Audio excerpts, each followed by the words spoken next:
this module, we'll demonstrate how to repair or replace a faulty brine valve. The symptoms include salty service water, excessive salt use, or overfilling brine tank.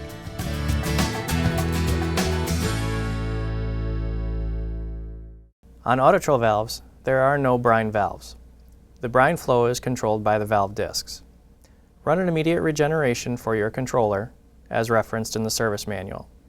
If this does not stop the water running to the brine tank, run a second regeneration.